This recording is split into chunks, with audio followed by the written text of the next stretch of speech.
All right, welcome back to another episode of Trades Talk. We're here today with my co-host Justin, and our guest is actually a long-term person that I've admired, looked up to, thought very highly of, Lisa Fiore from originally from Chicago, but now she's in Utah running her company called LandscapeHub.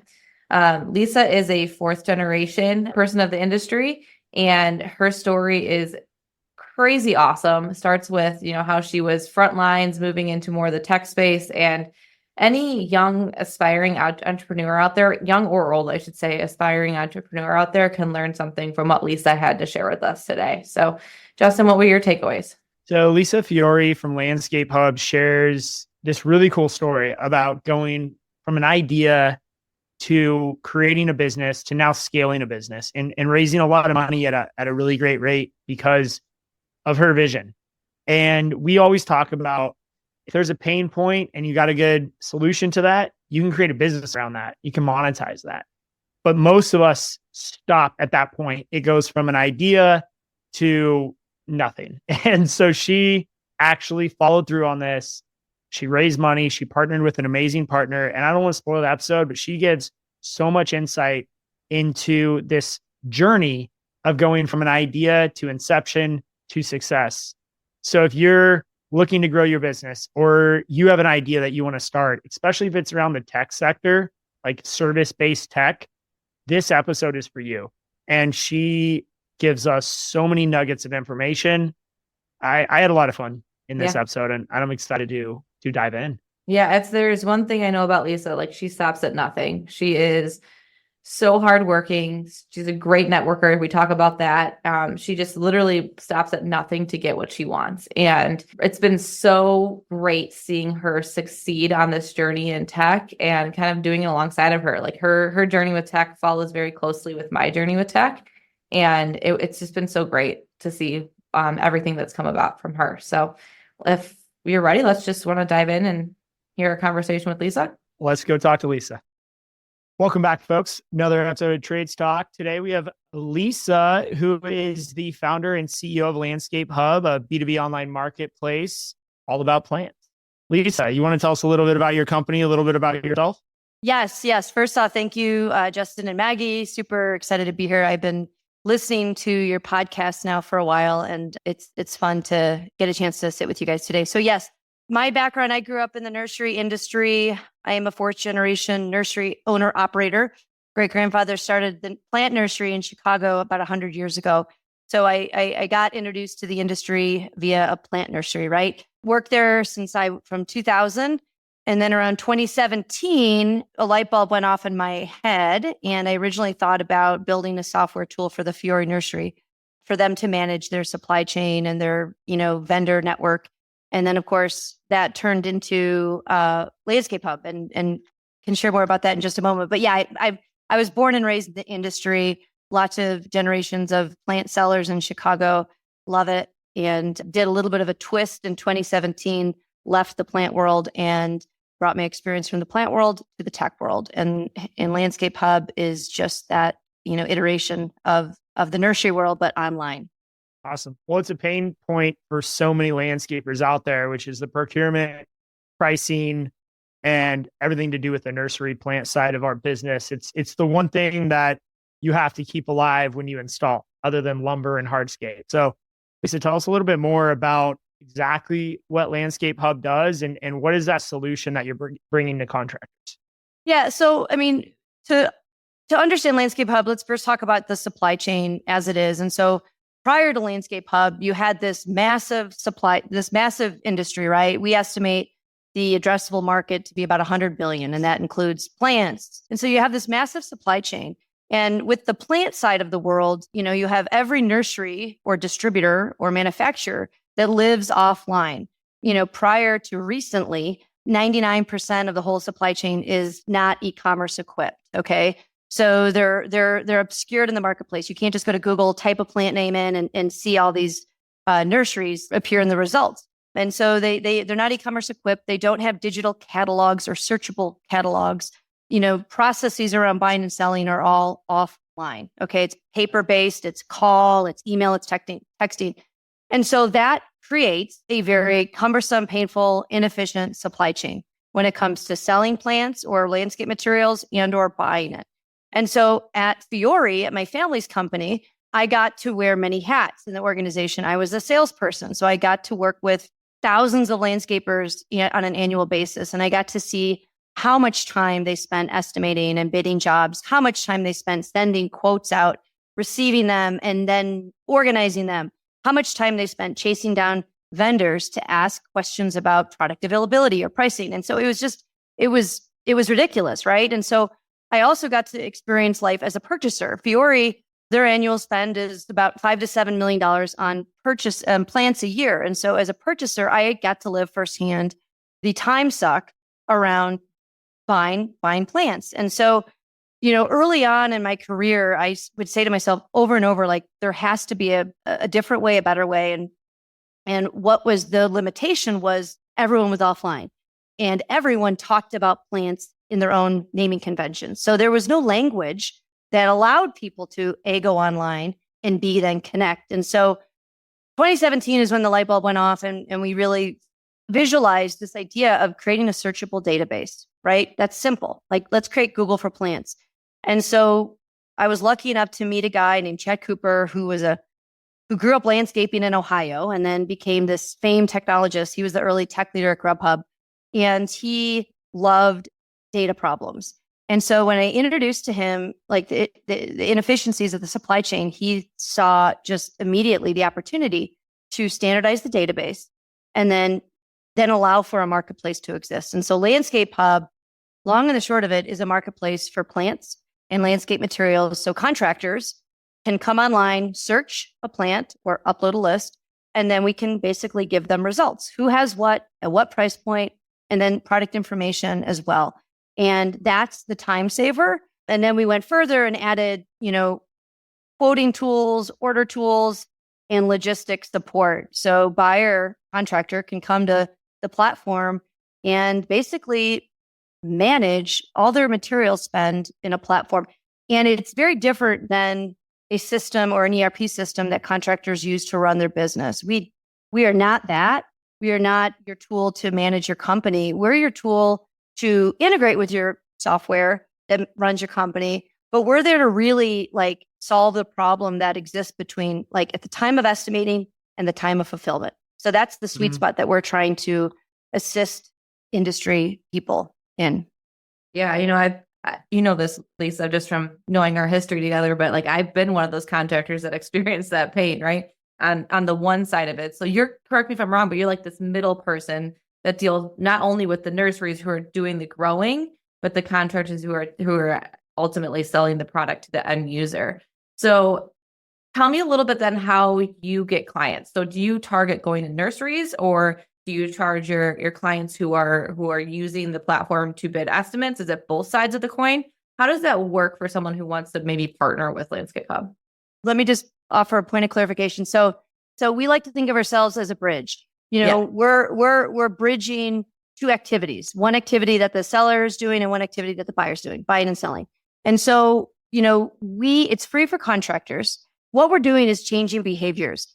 Even though the current way is inefficient, costly, painful, ridiculous in my estimation, we've gotten really good at doing it, right? We're humans. We're super good at evolving and adapting, but technology hastens that. It accelerates and allows you to do more with less. And so it makes sense, but we're still changing this idea of calling, texting, and living in all these catalogs. And so we decided to make it free, right? So it's free for buyers to search and place an order, and we collect nothing. Even though they're getting such an economic value out of it, it's totally free for contractors to use. We charge a modest, well below what the normal sales cost would be for a supplier. A supplier gives us their catalog, we map it automatically. We built some really cool patented technology that uploads their catalog, converts it to our standard, all kind of with this conversion tool. But we get them online for free. And if there is no other marketplace for them to, publish their wares. So we do it for nothing. And we only collect, and the moment we get them online, they're in front of 15,000 plus users. on a high engaged weekly basis. And so the moment they get online, they're getting marketing, free marketing. And the only time we collect a fee is when there's an actual order that comes in. And it's a modest fee. And it's, like I said, it's well below what their normal sales costs would be, like based on their regular legacy sales channels. And Lisa, I have to imagine you understand this process at a deep level. You mentioned you're a fourth generation nursery person. So you've seen this problem firsthand. And I love this story because it's the story of you see a problem and we all kind of come up with these inventions of, man, wouldn't this be nice? And you actually did that. Tell me a little bit about when that idea came to you and you're like, this is a problem. I want to solve it, to the point where the first person bought a plant on LandscapeHub. Like what was that journey like for you? And how'd you continue? I'm sure you hit roadblocks. So how'd you push through that period of time and maybe give us a little bit of idea, like how long was that time from the idea into the first order being placed? Yeah. So we're still definitely along the journey. We're still on the left side of the adoption curve, but that's a great question. So what I love about this industry is it's 90% small to medium size. Okay. Which really is, we just get to work with entrepreneurs. Entrepreneurs are the lifeblood of this economy, this country. And I still think we're in the last best industry out there because it's still small businesses. And so we get to work with entrepreneurs every day. And in my mind, entrepreneurs are like problem solvers. And so I think we all can relate. We all focus on the problems, right? If we're leading a team, leading an organization, we have this incredible knack to see inefficiencies, right? And we spot them. I think the next thing we're wired to do is scratch and claw and get through it to find a solution. And so that's really what it came down to it. I was on a company-led retreat, at Fiore. We would do fall leadership retreats, and we always had the same approach. Like, we looked at the year, what went well, where were the roadblocks, where were there opportunities. And at the time, this was like late 2016. And at the time, we were really focusing on continuous improvement in the organization. And we kept running into just our purchasers were struggling with getting information quickly, and our salespeople weren't getting information quick enough from our purchasers to satisfy the demand that contractors are calling us. Can you get this? Can you get that? But we felt like we were missing opportunities. And so it was very like, well, if we could only have all of our suppliers' availabilities at our fingertips, like, wouldn't that be cool? And for whatever reason, that snagged my attention and I couldn't let it go. And within 72 hours later, it seemed like it was a pretty big deal. It was going to unlock a lot of opportunity for Fiore. And so 72 hours later, I finally figured out like who I needed to talk to. And I sought out a tech consulting agency to help me think about how I could bring this vision to life for the organization. Fast forward 2017, in July of 2017, we got our first little order that came to the platform. We got an order submitted, and I don't even think we could fulfill it because inventory was wrong. So it started off like on the wrong foot, but like nonetheless, we validated that people wanted one source to go to look for plants. And so between conceptualizing it and launching it, I made the decision that I could not really manage a fairly large distribution company and, launch what I thought was going to be a big business. And so I worked with my cousin and my uncle and father, and we all decided it was the right thing for me to pursue this. And so with their blessings, I left the company, launched it, met my partner. We got funding. Funding was really kind of a necessary part of the story. We needed, this was going to be a big marketplace in technology. It's expensive to build. And so we needed finance partners, and we got them. And so again, it has not been a linear journey, right? It's been up and down, sideways. It's been the best journey of my life. I've had heartache. I've had highs. I've had lows. You're so excited. You see something, makes all the sense in the world. Who doesn't want to use a chainsaw over an axe to chop a tree down, right? But Maggie can attest to this. Adoption has its own pace, right? And it's not always at your pace or your cadence. And so it's been a journey of just patience and just perseverance, staying with it, because like any business, big or small, you just have to kind of be prepared for the unplanned. And ours has been a journey of just not what we expected, but it's been great. I mean, I would say we're entering our 7th year, and we're really kind of coming off. 2023 was a hard year because of the capital markets. It was brutal. But in the last 3 months, we've just hit I'm going to knock on wood, we've hit a really nice stride. Demand and supply seems to be knocking on our door for the first time at the same time. Right. And so it feels really good. I can definitely relate to the adoption piece, right? Because especially in a blue collar industry where these people are so used to using the pen and paper and doing things the old fashioned way. And landscapers are one sector of that, but then suppliers and growers are like a whole different ballgame when it comes to that. They really like to do things old school, go out there and count their trees in their in their nursery and stuff like that. So I applaud you. I've always been a big fan of yours, and I applaud you for sticking with it. I want to talk a little bit about the numbers regarding when you speak to a nursery supplier and you're talking to them about LandscapeHub, what are some of the findings now that you've been doing this for a couple of years as far as saved time and just lost inventory? What are some of your ROI metrics that you speak to when using your tool? So we have 2 sides of the marketplace. So we have suppliers and then we have buyers. And we have to talk about the product and the experience in 2 different ways. With regards to suppliers, I think I mentioned we're charging them pretty substantially less than what their normal legacy sales channel costs are. Okay. And so they have to live in it for 12 months, right? Or 15 months or 18 months to kind of believe that, right? So you say it, but then it takes some time to really kind of believe that. Supplier within the first 12 months will typically sell about 100,000 on the platform. That's kind of our average seller volume in year 1. But, we give them, every supplier gets a dashboard that allows them to see of their products listed, which ones are getting searched the most, which ones aren't getting searched the most. We give them information around pricing. Are they priced too high? Are they priced too low? We don't tell them how to price, of course, but we give them information that allows them to make pricing decisions in a more informed way. One of the big things as a supplier, what matters to me is the support that LandscapeHub gives suppliers from a back office perspective. A lot of suppliers, they're limited to selling in their current state because they don't want to, quote, deal with just the headache of having to collect sales tax and remit sales tax in another state.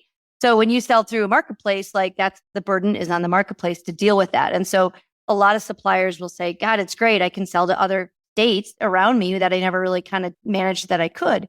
And so, what metrics that matter to suppliers are we bringing them new buyers? Are we bringing them, larger carts from their existing buyers? So everyone loves this when it comes to LandscapeHub bringing them new buyers. But what we also have to kind of educate them on is your existing buyers also want to use us. And, what we've seen time and time again is our average order, we bring them higher average order values than what those same buyers would have done offline. That's just a reality of, when a consumer, wholesaler or otherwise, is online placing orders, they place bigger orders online. And that's just kind of a cool phenomenon. And so that's another metric that we encourage them to look at. What does this buyer A spend with you offline? What does this spend through us? Yeah. I think you guys are giving them all this data that previously never really existed in the nursery space. And I've filled out a ton of plant quote sheets in my day and faxed them off to, a dozen nurseries, and some will come back, some won't. And you're trying to figure out who has what, piece together your plant order. It's very painful. And the other thing I noticed is pricing inconsistency is so high in the nursery space.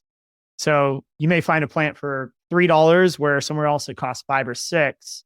And that may lean you one way with a buyer, and you may not even ask the other nursery if they have that plant next time because last time they were so high. So it seems like you're really creating this consistency of availability. How are you helping nurseries when it comes to bad inventory? You mentioned what sells, what doesn't sell. Plants are such a hard thing because you either have to get rid of it or upsize it. At some point, you have to do something with that plant. How are you helping nurseries become more efficient in terms of inventory turnover? Inventory waste is so big in this category, and no one even knows how much inventory is actually wasted, or how much inventory goes to waste. When you're growing a tree, there's a range. You want to sell it. Most contractors are buying it from 2-inch to or 1.5-inch to like 6-inch. And then once it goes over 6, it becomes a liability, and the cost to remove it from the field goes up high, right? So there's this timing thing. And that was the other thing that really kind of went into the idea around LandscapeHub.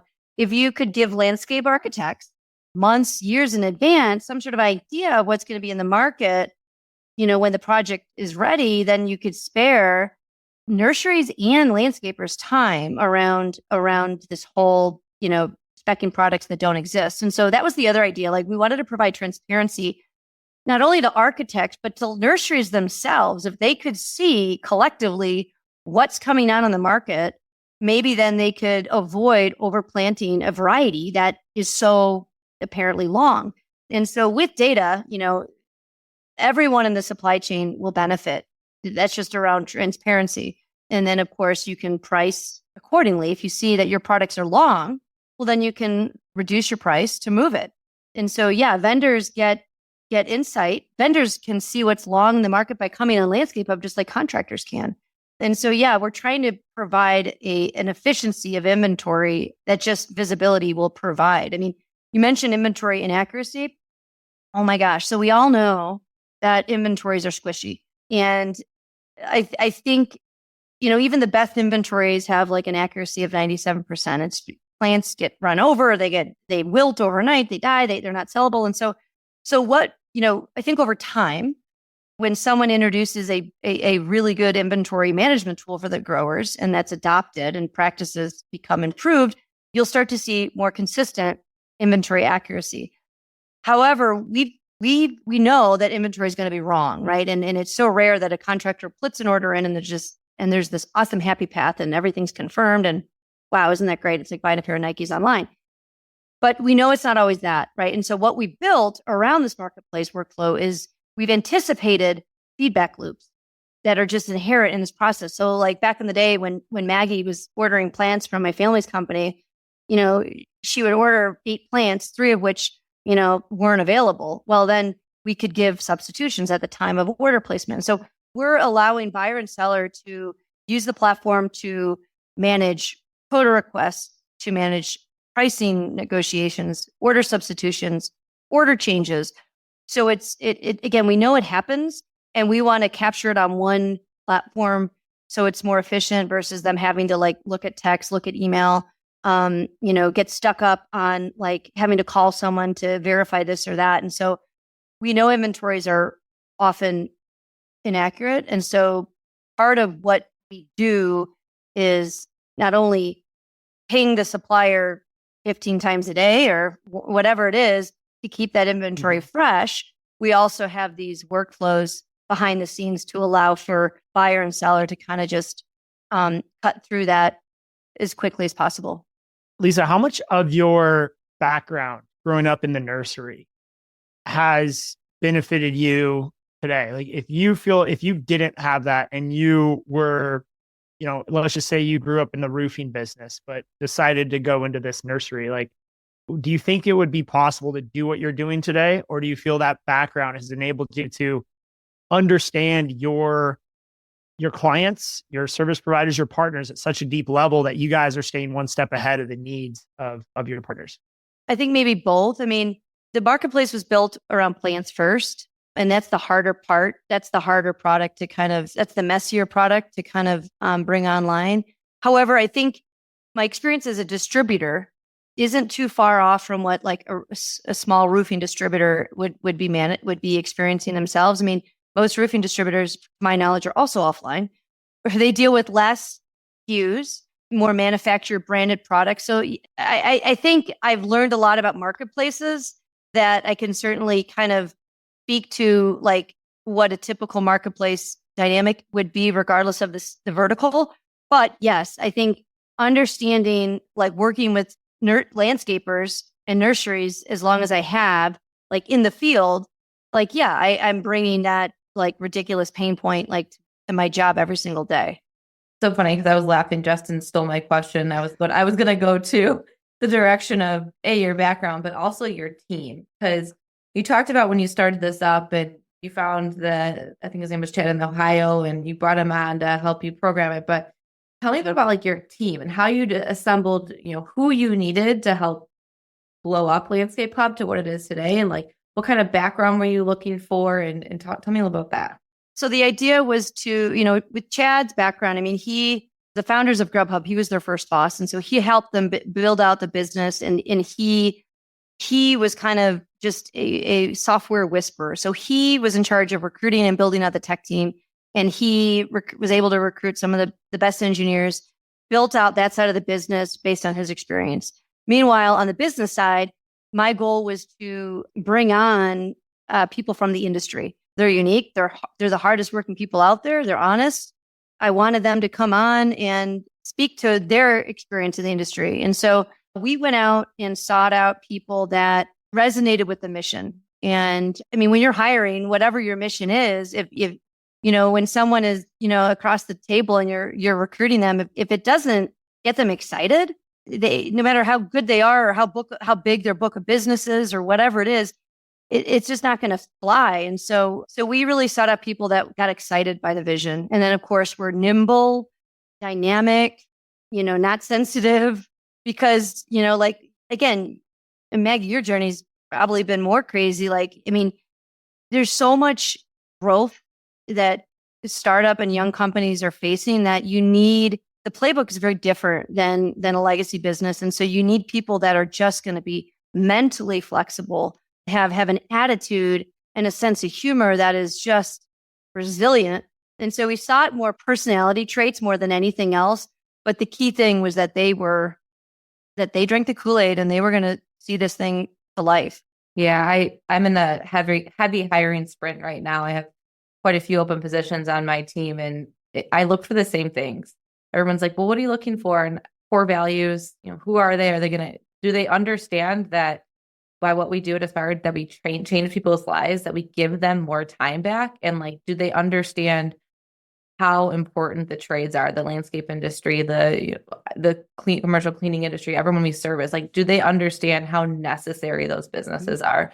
So that's what I look for. And then I always say, like, I can teach you the sales skills or but if you can't, if you're just not a genuinely hard worker, it's not going to work on my team for sure.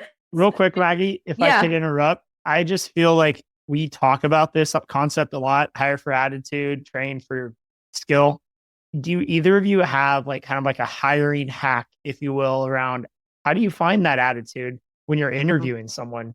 How do you know they're a good interviewer versus someone who truly has this personality that fits with your team? Do either of you guys have any secret sauce you want to share with us? I have one thing that I always use, and that's situational questions when I interview people. So I'll be like, tell me about a time that you faced adversity and how you got through it. Or I always make them give examples about specific situations. So I feel like you can tell very quickly if someone's genuine, if they can come up with a story on the fly that relates to a specific topic versus if they're just, saying what you want them to hear. Lisa, how about you?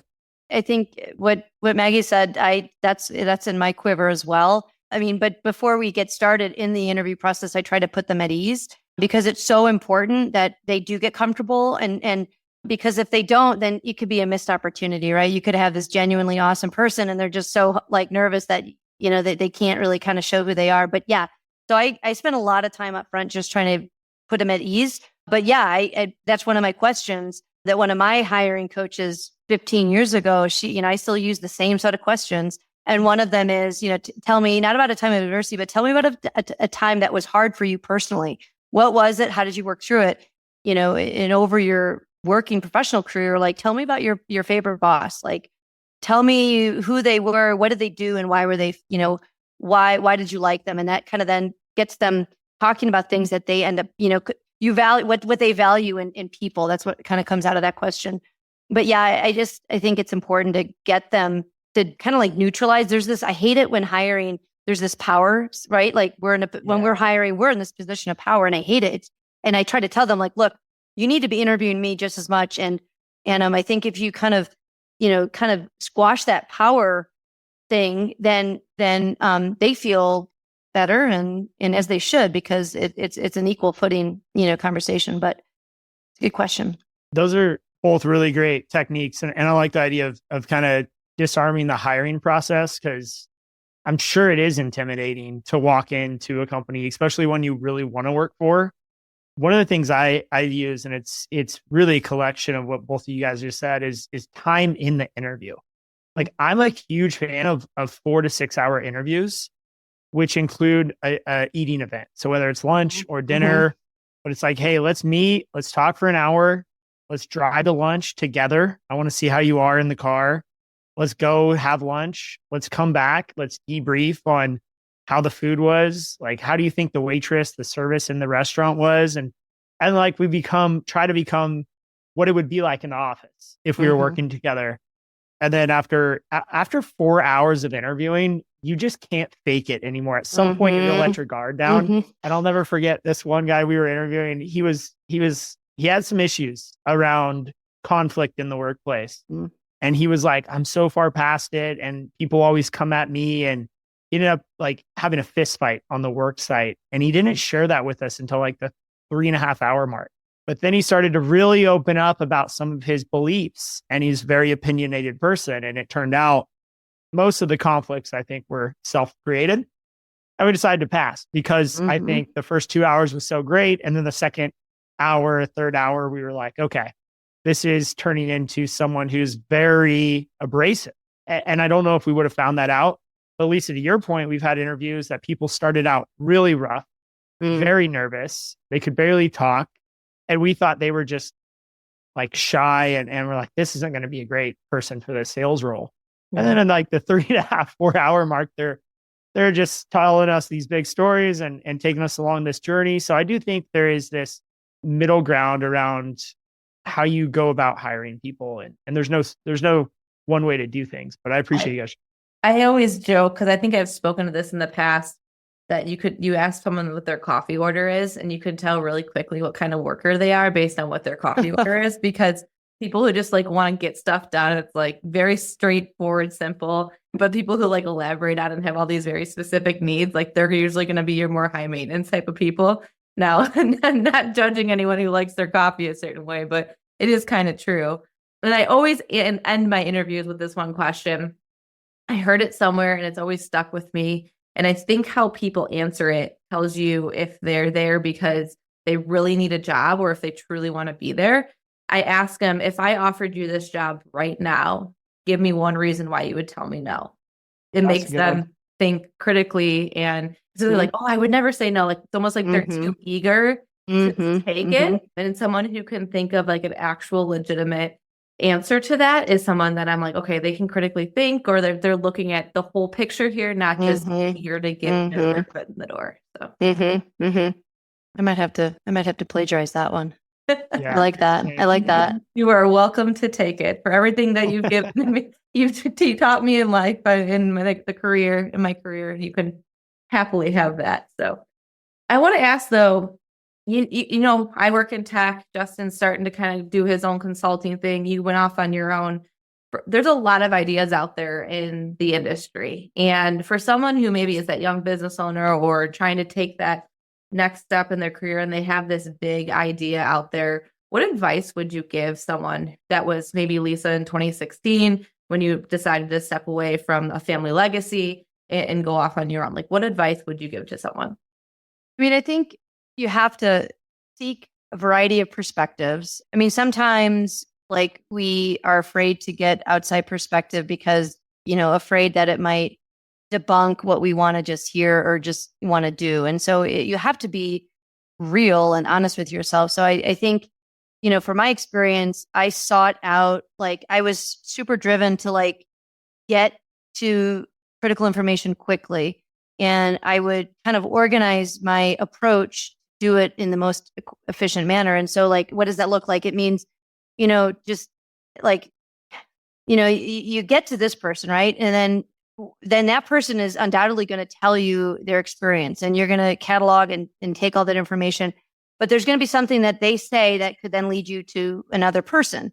And so like, I was really good at getting to like expanding my network quickly and efficiently. And so I think it's important to seek counsel and hear it.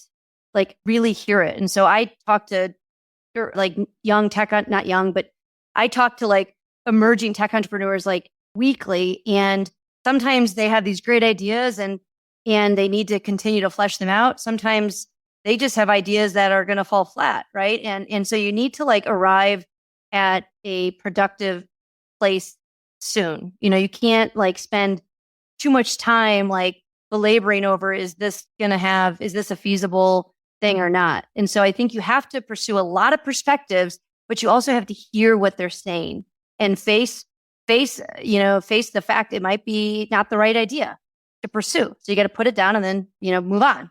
So it's this idea of like, failing fast.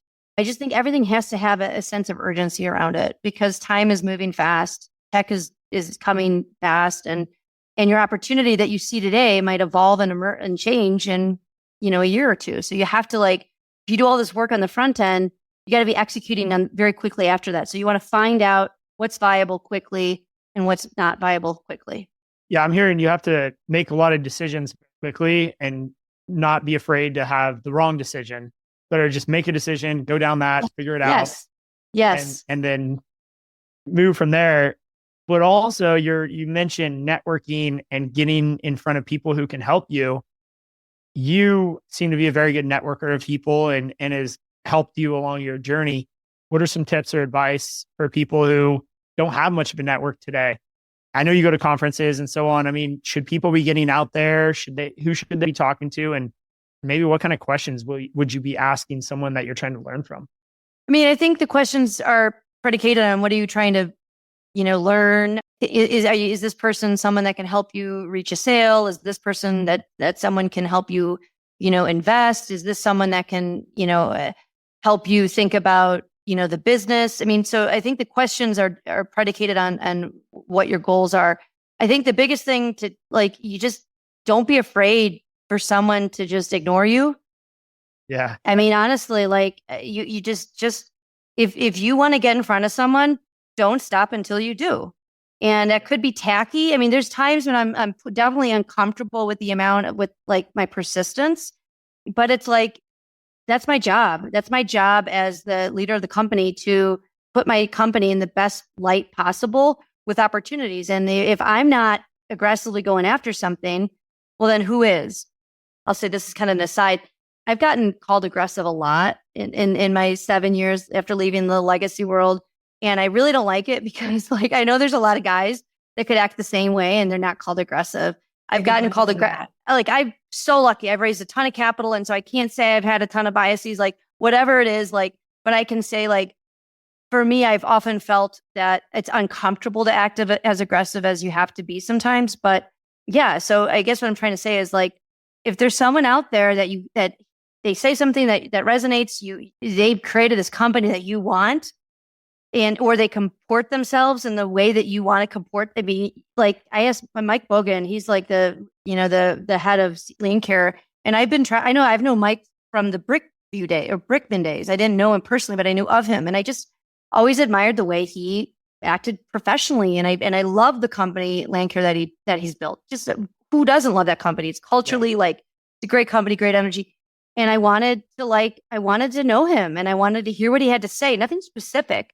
And I was lucky enough to be on the board of the NALP, and that kind of put me in the rooms with him. And we were, it was on the front end of one of our board meetings, and we had like an afternoon. And I said, "Will you go to dinner with me?" And I was so nervous. And he said, "Yes." And if he said no, I probably would have said, "Okay, what about lunch?" Or, I would have just kept at it. And I think that latter part is what you have to do. Just be uncomfortably persistent.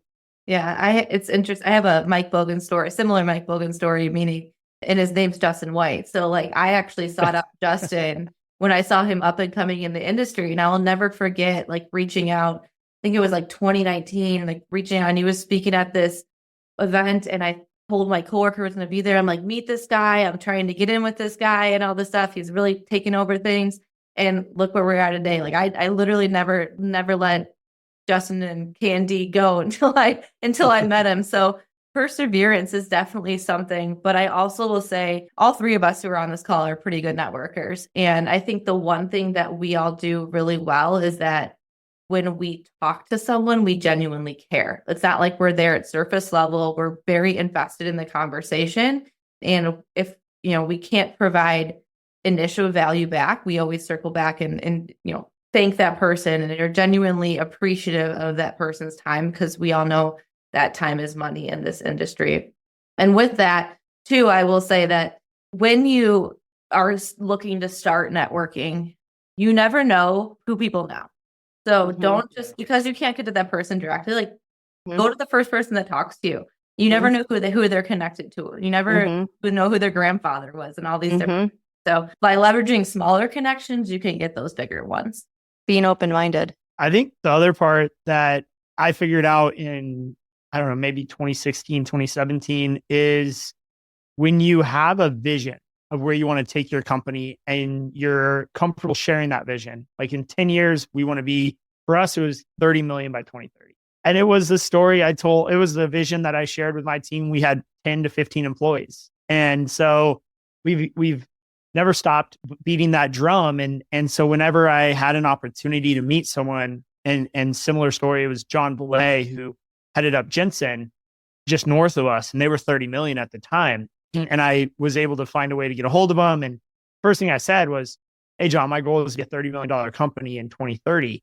If you were in my shoes running a $2 million company, what would be the first three things you would do? And that gives them something to bite onto and just, I spent an hour at lunch just taking notes. I literally didn't say anything because I had a vision. Now, if I went to John and said, hey, I'm a young up and coming, hopefully landscaper, I want to grow, and one day I want to be a big company. Yeah, what should I do? Like a completely different set of questions and answers would come. So Lisa, I think I'm looking at this, I'm trying to look at it through your perspective. I am going to assume you had a clear vision of this marketplace you wanted to develop. And when you got in front of tech people who didn't know anything about landscaping, you were able to convey that vision to them in such a galvanizing way that they were able to add value back to you. And then whether they invested or they were a mentor of yours, how much of having a clear vision was connected to getting value out of these relationships?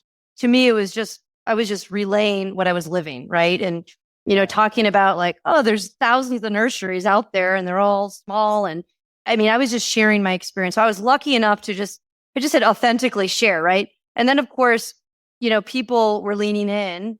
And what I learned was at the time was this industry has all the amazing hallmarks of what makes a marketplace really vibrant and thriving and healthy. And so, there was a lot of things that just, if this supply chain didn't have all these markings for those successful marketplaces, then yes, I wouldn't have gotten that success. No matter how articulate or visionary, I was able to share, that I wouldn't have had that success. So it was the combination of just sharing, the way I envisioned it was just I was leading these people to this big problem, and the problem existed, and it was around all of them, but no one was paying attention to it. I think LandscapeHub was one of the earlier companies that has received that much money in the category. And it's still early innings of what tech is going to do for this industry, for good things. So I think it's important that you are able to articulate the model of your company and what you're looking to do and how you're going to make money in it. You can't just speak to, I think when I talk to a lot of entrepreneurs, in the early starts of the business, they forget about how they're going to make money. You have to kind of understand how you're going to monetize this really awesome idea. And so all of it matters, right? You have to speak it. You got to, look the part, unfortunately, and you got to, attract people in the organization to kind of validate to them that this person can also sell it internally. And from Chad's perspective, the tech side, he was able to recruit really good talent because engineers are attracted to solving solvable problems. And these are all solvable problems. And the bonus is you're serving salt of the earth people, right? You're serving contractors that are creating a better, beautiful, more sustainable world. And then you're serving nurseries who are growing beautiful plants. And so it was an easy value prop for us to recruit people internally. Speaking to, that vision and having a plan, what does the future hold? So what does the future of landscape look like or LandscapeHub look like? You want to give us a little peek under the curtain? So we're actually pulling our foot off the gas pedal in terms of growth like we used to do.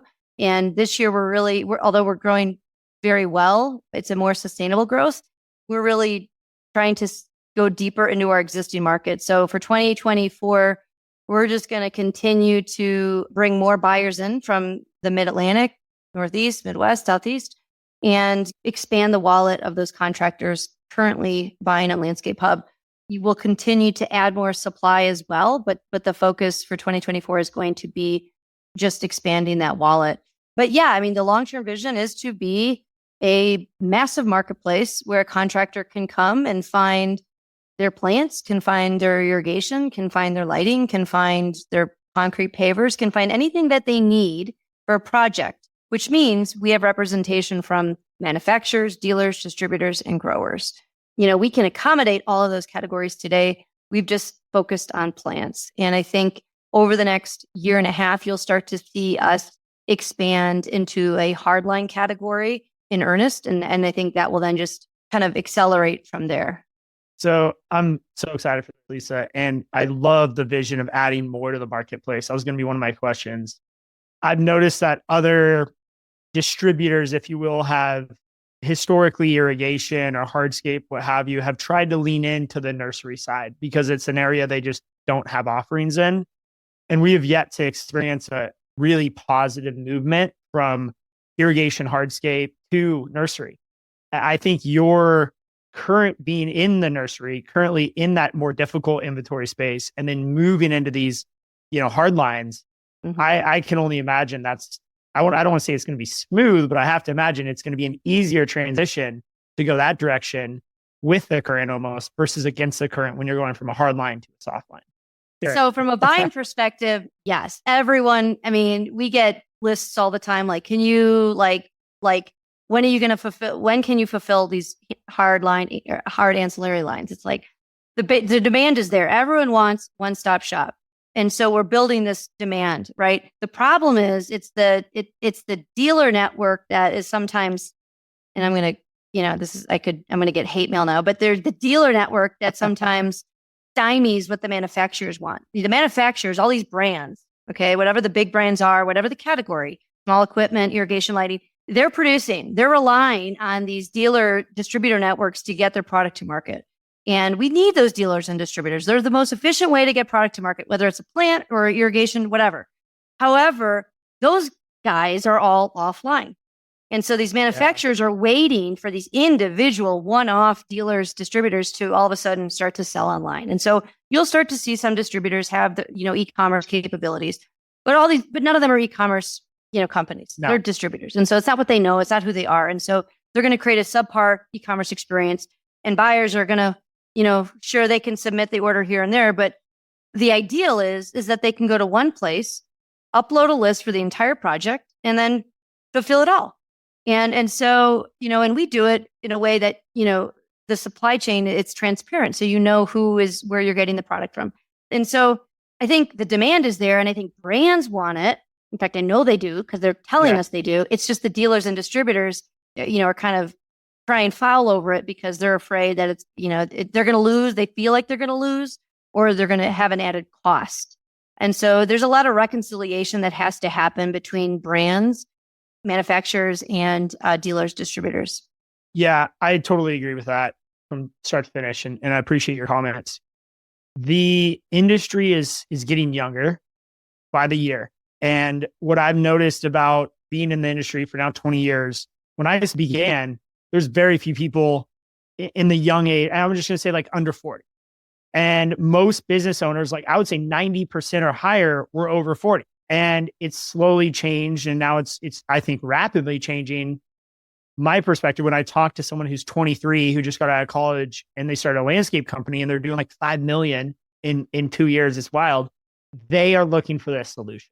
They grew up in tech. They want, they're just, everything's on their Apple Pay. They wonder why they have to email a list to get a quote to then buy. It's no, I just want to go on I go to Amazon and get my stuff. I think what you're bringing to the market, to the industry specifically of landscaping, is going to help push our industry forward. It's going to collect, again, more eyeballs to our industry, more investors to our industry. Really excited about it. And I just feel super honored and grateful to be on this podcast to share stories like LandscapeHub Maggie, obviously you're sharing so much about what Aspire is going through, and we get an inside look on that in like a weekly basis. So the next year, I'm super excited for where this is going. And Lisa, thank you so much for sharing so much insight about the future of our industry. I have a comment on that too. It's interesting from just seeing the Aspire shift since I've been here the last 6 years. We used to not even talk to companies, honestly, if they weren't doing $1 million in revenue. And now more and more we're getting requests from startups because, again, they are these 20-something-year-olds out of college who are starting their own business, and they know that they want technology right away versus waiting till they get to $1 million and then they need the technology. So I have a feeling that like our methodology, maybe using a smaller product called Crew Control or something, will have to shift because these people aren't taking over businesses the way they have in the past. They're starting fresh, they're starting new because they're coming out of college.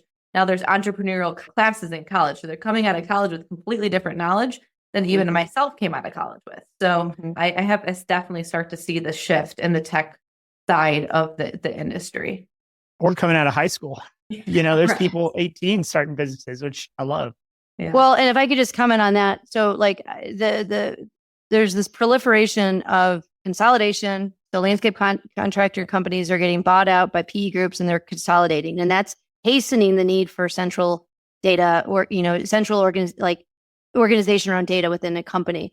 And then you have companies like Aspire and others that are really finally like serving up a solution that isn't like beyond their means, from a just adoption perspective and a cost perspective. And so those two elements alone are dragging the supply side of the industry. We are thrilled. We love it. I mean, we love that those two elements are kind of in motion because that helps people seek a solution like we're providing. It kind of marries everything in a nice way. I think what's going to help get this out and that last little afterburner fuel you need is the lack of available talent. And although the employee market has recovered since the last 4 years, it has gotten better than it was maybe 2 or 3 years ago. It's still hard to find high level quality talent in our industry. Yep. So where do you lean? We lean towards technology so we can do more with less people. We talk about talent density.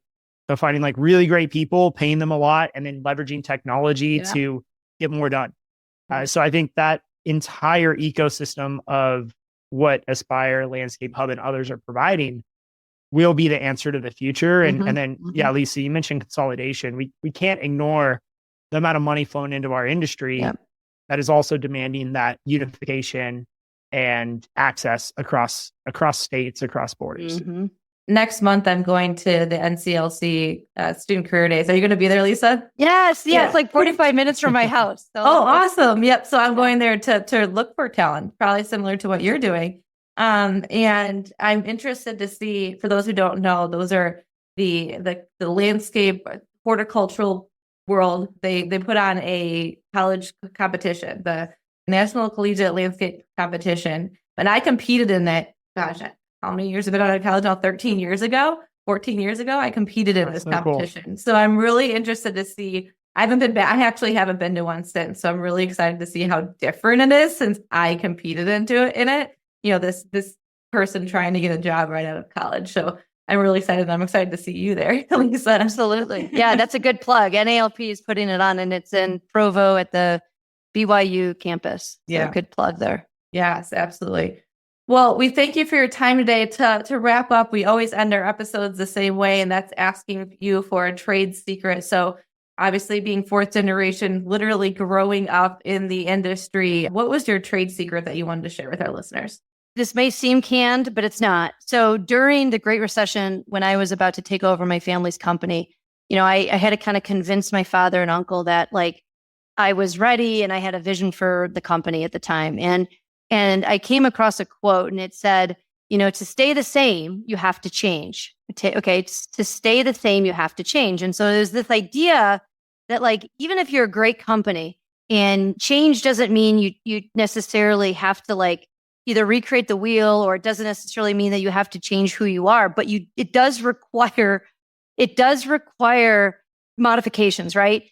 And so I think whatever stage of company you're at, I think you have to kind of take a look inside the industry and outside the industry. So here's the trade secret is look outside the industry as well as inside for hallmarkers of companies that you like and who you aspire to be and who you want to be like. And I think, if we limit ourselves to only looking at your competitors or only looking at what your competitors are doing in the next state over or, and across the country, I think you might miss something.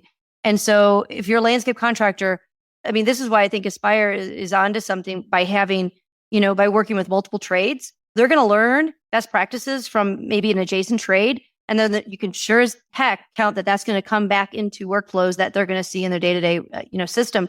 And so what they're doing is what I think everyone should do. So of course, look around, see what your peers are doing, but then also go outside the industry and see what technologies, what practices, what trends are you seeing there, and where might there be opportunity to kind of reapply and repurpose in your day-to-day life. So it's kind of a jumbled. It's go outside the industry, but it's also like, don't be afraid to really take a look and change in order to, evolve. Yeah. This sounds actually like very deeply personal. Like you did this in your personal business or in your journey, and that you had a big aha moment when you looked outside the industry. Am I onto something there? Yeah, I think retrospective, yes. But at the time, I mean, maybe I was conscious of it, maybe I wasn't. But yes, looking back, it certainly served me well to pay attention to marketplaces serving other verticals. Certainly took things, repurposed them in what you see in LandscapeHub today. Well, historically, the landscape industry, the green industry has not been the most innovative. I think we're changing that narrative. And I think a lot of the people who are leading that change are on the call today. Yep. And so looking at other industries today and in the future are so important. So Lisa, I couldn't agree with you more. It's how we've changed a lot of our systems and processes within K&D is through our Vistage group. And Vistage is such a great network, and it's all different industries. But you find these service industries like solar and HVAC who've come up with some really innovative ideas. I think because there's just more money in those industries right now. And we can steal some of those ideas and then innovate for our own companies. And by doing that, what you have at the end of the day is you become the market leader in your geographical space, at least if you're a landscape company, because you're doing something that no one else is doing in your market and delivering a solution. So love the trade secret. The idea is to look out of the industry, look in the industry, but most importantly, look outside, find initiatives and then bring those in. Awesome. I was so excited to have you on, and you did not disappoint. So thank you so much for your time today, and we'll be connecting here in a month in Utah. Awesome. Thanks everybody. I really appreciate it.